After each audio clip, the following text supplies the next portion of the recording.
राधे राधे सभी भक्तजनों को।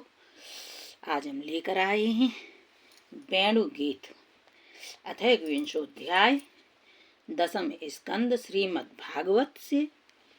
सभी लोग प्रेम से श्री राधा कृष्ण के चरणों में स्मरण करते हुए चलें वेणु गीत की तरफ। राधे श्याम।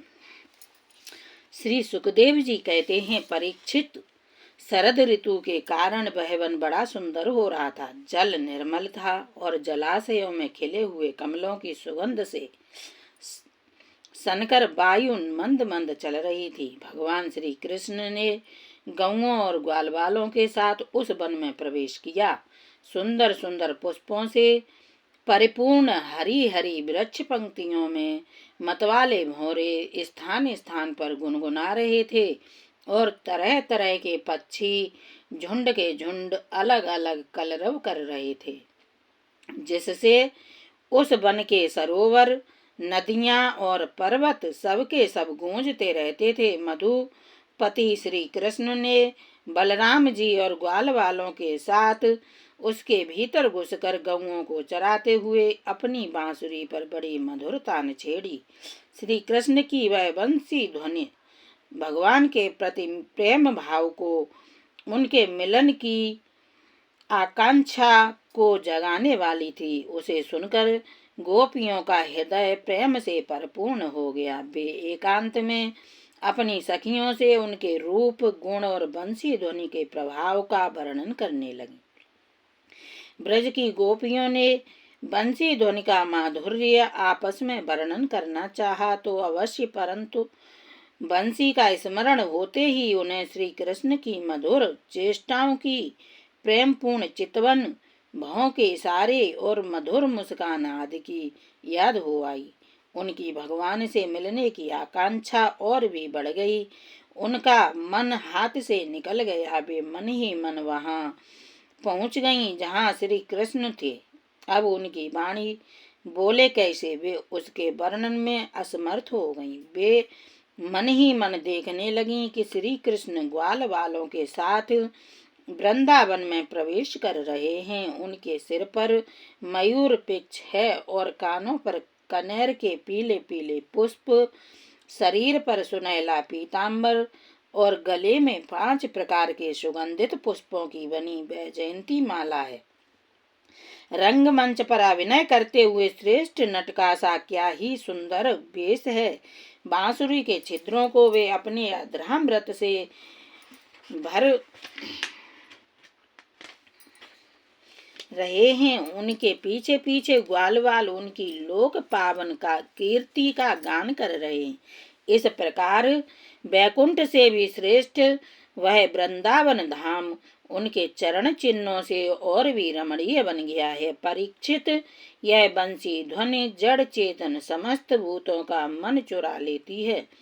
गोपियों ने उसे सुना और सुनकर उसका वर्णन करने लगी। वर्णन करते करते वे तन्मय हो गईं और श्री कृष्ण को पाकर आलिंगन करने लगीं। गोपियां आपस में बातचीत करने लगीं। अरे सखी, हमने तो आंख वालों के जीवन की और उनकी आंखों की बस यही इतनी ही सफलता समझी है, और तो हमें कुछ मालूम ही नहीं है। वह कौन सा लाभ है? वह यही है कि जब श्याम सुंदर श्री कृष्ण और गौर सुंदर बलराम ग्वाल बालों के साथ गायों को हाँक कर वन में ले जा रहे हों या लौटा कर ब्रज में ला रहे हों, उन्होंने अपने अधरों पर मुरली धर रखी हो और प्रेम भरी तिरछी चितवन से हमारी ओर देख रहे हों, उस समय हम उनकी मुख माधुरी का पान करती रहें। अरे सखी, जब वे आम की नई कोपलों, मोरों के पंख, फूलों के गुच्छे, रंग बिरंगे कमल और कुमुद की मालाएं धारण कर लेते हैं, श्री कृष्ण के सांवरे शरीर पर पीतांबर और बलराम के गोरे शरीर पर नीलांबर फहराने लगता है, तब उनका वेश बड़ा ही विचित्र बन जाता है। ग्वाल वालों की गोष्ठी में वे दोनों बीचों बीच बैठ जाते हैं और मधुर संगीत की तान छेड़ देते हैं। मेरी प्यारी सखी, उस समय ऐसा जान पड़ता है मानो दो चतुर नट रंग मंच पर अभिनय कर रहे हों।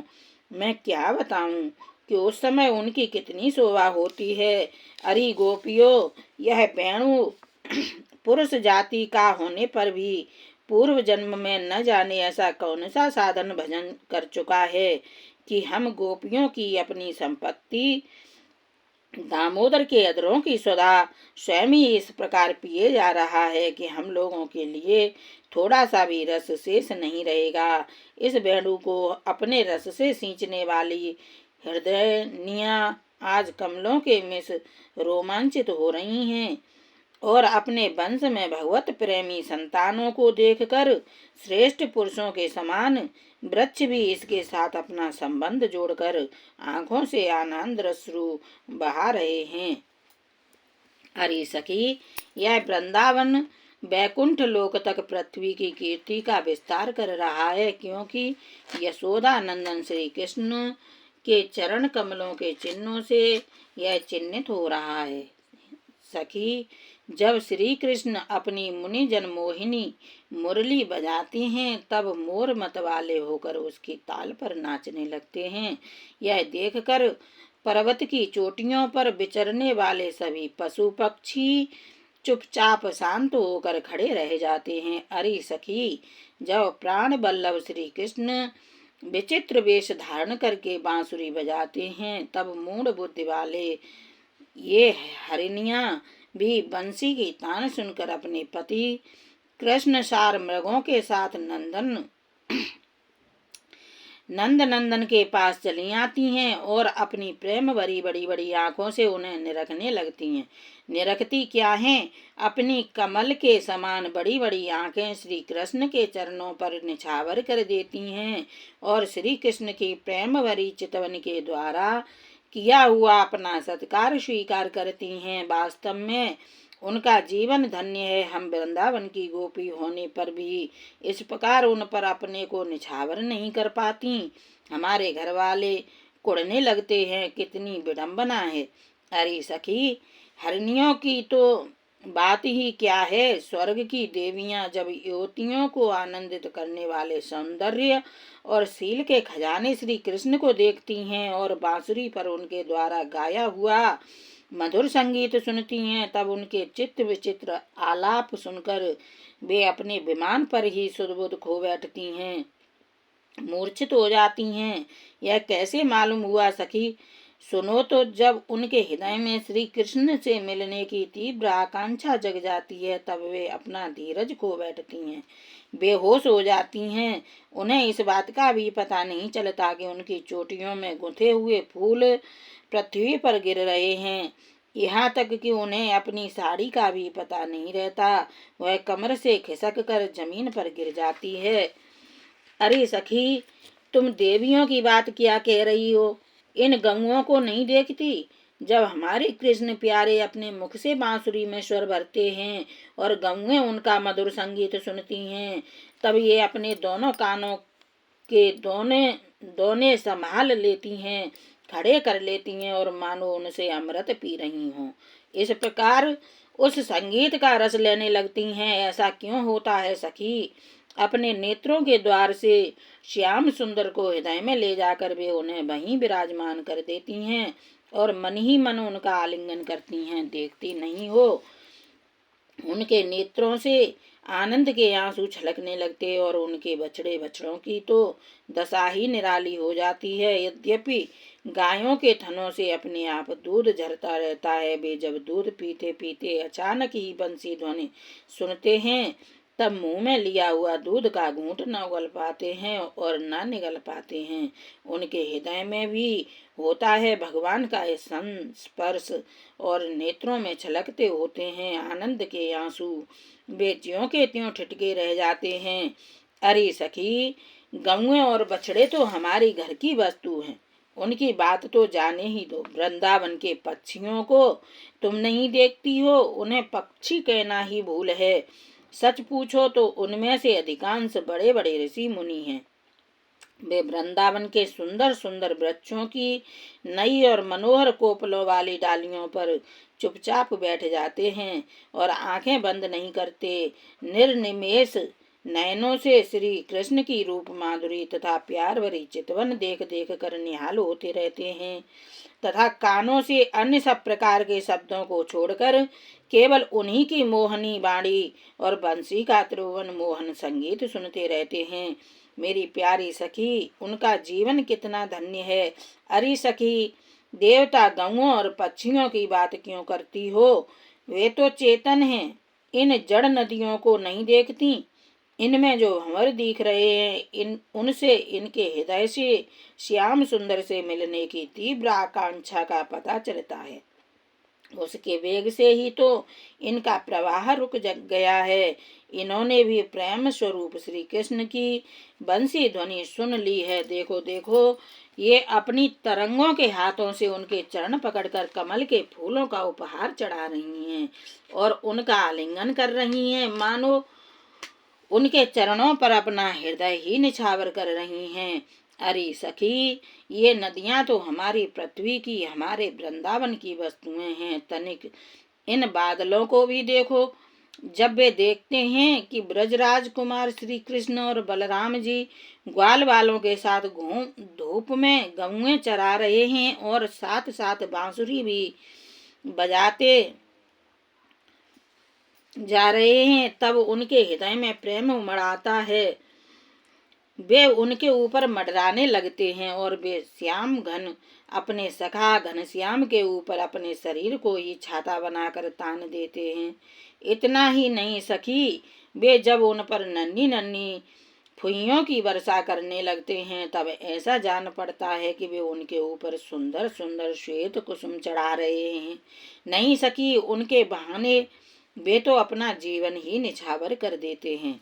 अरे बटू, हम तो वृंदावन की इन भीलनियों को ही धन्य और कृत्य मानती हैं।